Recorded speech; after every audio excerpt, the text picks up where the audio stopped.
નમસ્કાર. અંગ્રેજીમાં સરખામણી કરવી મતલબ કે કોણ ઊંચું છે, કઈ ગાડી વધારે ફાસ્ટ છે કે પછી કયું ખાવાનું સૌથી ટેસ્ટી છે, આ બધું કહેવું ખૂબ જ જરૂરી છે, ખરું ને?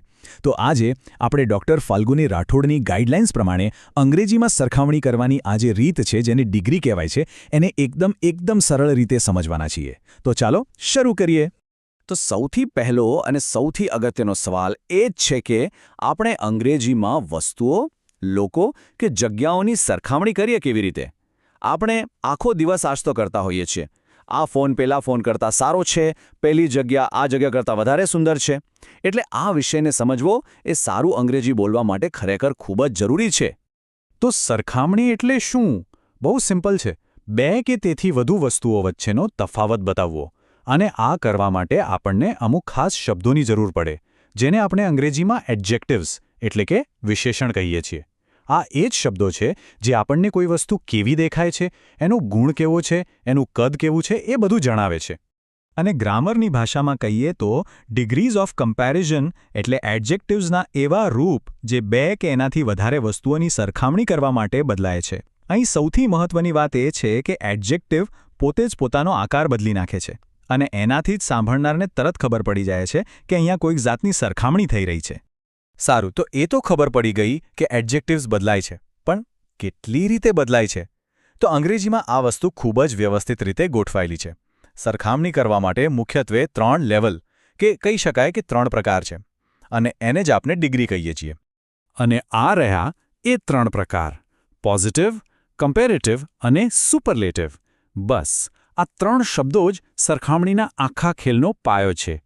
ચાલો હવે એક પછી એક ત્રણેયને થોડા ડિટેલમાં સમજીએ.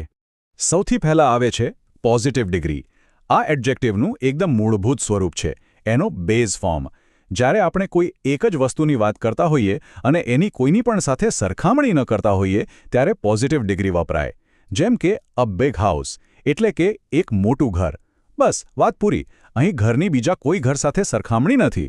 પણ જો હવે આપણી પાસે 2 ઘર હોય તો બસ અહીંથી જ કમ્પેરેટિવ ડિગ્રીનો રોલ શરૂ થાય છે. જ્યારે બરાબર 2 વસ્તુઓની સરખામણી કરવાની હોય ત્યારે આ ડિગ્રી વપરાય છે. જુઓ, બિગ શબ્દ હવે બિગર બની ગયો. શબ્દની પાછળ જે આ ER લાગ્યો છે ને, એ જ નિશાની છે કે અહીં 2 વસ્તુઓ વચ્ચે તુલના થઈ રહી છે. અને ધારો કે આપણે આખી સોસાયટીના બધા ઘરોની વાત કરતા હોઈએ તો જ્યારે 3 કે એનાથી વધુ વસ્તુઓની સરખામણી કરવી હોય અને એમાંથી કોઈ એકને શ્રેષ્ઠ બતાવવી હોય ત્યારે સુપરલેટિવ ડિગ્રીનો ઉપયોગ થાય છે.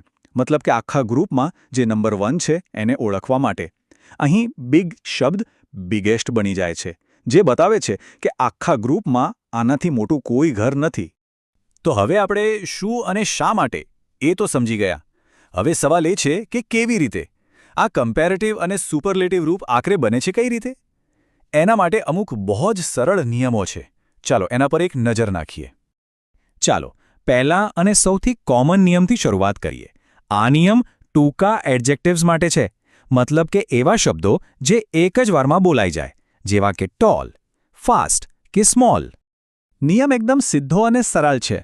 જો 2 વસ્તુઓની સરખામણી કરવી હોય તો કમ્પેરેટિવ માટે શબ્દની પાછળ ER લગાવી દો, અને જો આખા ગ્રુપમાં સરખામણી કરવી હોય તો સુપરલેટિવ માટે EST લગાવી દો. જેમ કે ટોલ બની જશે ટોલર અને ટોલેસ્ટ. સિમ્પલ. પણ એવા શબ્દોનું શું જે લાંબા હોય, જેમ કે બ્યુટીફુલ કે ઇમ્પોર્ટન્ટ? એની પાછળ ER કે એસ્ટ લગાવીશું તો કેવું વિચિત્ર લાગશે નહીં? બ્યુટીફુલર? ના, એવું તો ના ચાલે. એટલે જ આવા લાંબા શબ્દો માટે એક અલગ નિયમ છે. તો જુઓ, આવા લાંબા એડજેક્ટિવ્સ માટે આપણે શબ્દને જરા પણ નથી બદલતા. એના બદલે આપણે એની આગળ એક બીજો શબ્દ મૂકી દઈએ છીએ. કમ્પેરેટિવ માટે આપણે મોરનો ઉપયોગ કરીએ છીએ, જેમ કે મોર બ્યુટીફુલ. અને સુપરલેટિવ માટે આપણે મોસ્ટનો ઉપયોગ કરીએ છીએ, જેમ કે મોસ્ટ બ્યુટીફુલ. હવે આ સ્લાઇડ પર એક નજર નાખો. આપણે અત્યાર સુધી જે પણ શીખ્યા એનું આ એકદમ સરસ સમરી છે. જુઓ, ટોલ જેવો ટૂંકો શબ્દ છે તો ER અને EST લાગ્યો. બ્યુટીફુલ જેવો લાંબો શબ્દ છે તો મોર અને મોસ્ટનો ઉપયોગ થયો. અને હા, એક ખાસ કેસ છે એવા શબ્દોનો જે Y પર પૂરા થાય છે, જેમ કે હેપી. એમાં ER કે EST લગાવતા પહેલાં Y નીકળી જાય છે અને એની જગ્યાએ I આવી જાય છે. એટલે હેપીયર અને હેપીએસ્ટ બને છે. નિયમો તો આપણે જાણી લીધા, પણ એને વાક્યોમાં વપરાતા જોઈએ તો વધારે મજા આવે અને વધારે સારી રીતે સમજાય. તો ચાલો કેટલાક વાક્યો જોઈએ જેથી ખબર પડે કે આ ડિગ્રીઓ ખરેખર કામ કેવી રીતે કરે છે. અહીં જુઓ, ડાબી બાજુ એક સાવ સાદું વાક્ય છે, રાજ ઊંચો છે. આ થઈ પોઝિટિવ ડિગ્રી. કોઈ સરખામણી નથી. પણ જમણી બાજુ હવે અમિત પણ આવી ગયો. હવે બે લોકોની સરખામણી થઈ રહી છે એટલે આપણે કમ્પેરેટિવ રૂપ વાપર્યું. અમિત રાજ કરતાં ઊંચો છે. અને અહીં થેન શબ્દ પર ખાસ ધ્યાન આપજો. કમ્પેરેટિવ ડિગ્રી સાથે એ મોટાભાગે જોવા મળશે. ચાલો બીજું ઉદાહરણ જોઈએ. ટ્રેન ઝડપી છે. આ એક પોઝિટિવ વાક્ય છે. પણ જો આપણે ટ્રેન, કાર, બસ, વિમાન આ બધા વિશે વિચારીએ તો એરોપ્લેન સૌથી ઉપર છે. એટલે આપણે સુપરલેટિવનો ઉપયોગ કરીશું. વિમાન સૌથી ઝડપી છે. અને અહીં એક બીજી વાત નોટ કરવા જેવી છે. સુપરલેટિવ એડજેક્ટિવની આગળ લગભગ હંમેશા ધ આર્ટિકલ આવે છે. The fastest, the biggest, the best. સરસ. આપણે ઘણું બધું શીખી ગયા.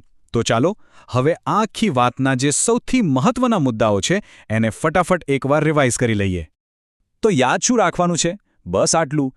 એક વસ્તુ માટે પોઝિટિવ ડિગ્રી, બે વસ્તુઓ માટે કમ્પેરેટિવ ડિગ્રી, જેમાં ટૂંકા શબ્દો માટે ER અને લાંબા શબ્દો માટે મોર. અને છેલ્લે 3 કે એનાથી વધારેના ગ્રુપ માટે સુપરલેટિવ ડિગ્રી, જેમાં EST અથવા મોસ્ટનો ઉપયોગ થાય છે. સાચું કહું છું તો આટલું યાદ રાખશો તો મોટાભાગનું કામ થઈ જશે. અને આપણે પૂરું કરીએ એ પહેલાં આ એક સરસ વિચાર યાદ રાખવા જેવો છે. જાણવા માટેનું પહેલું પગથિયું છે શીખવું. દુનિયાનો કોઈ પણ એક્સપર્ટ એક સમયે શરૂઆત જ કરતો હોય છે. એટલે આ નિયમો શીખવામાં જે સમય આપ્યો છે એ જ એને કોન્ફિડન્સથી વાપરવાની દિશામાં પહેલું અને સૌથી મોટું પગલું છે. તો આ બધી સમજ પછી એક સવાલ તો થાય જ છે કે હવે અંગ્રેજીમાં સરખામણી કરવા માટે કેટલી તૈયારી છે? મને લાગે છે કે આ બધા ટૂલ્સ સાથે હવે રિયલ લાઈફમાં એની પ્રેક્ટિસ શરૂ કરી શકાય છે. એકવાર વિચારવા જેવું છે કે આજે શીખેલી બાબતોમાંથી સૌથી રસપ્રદ શું લાગ્યું?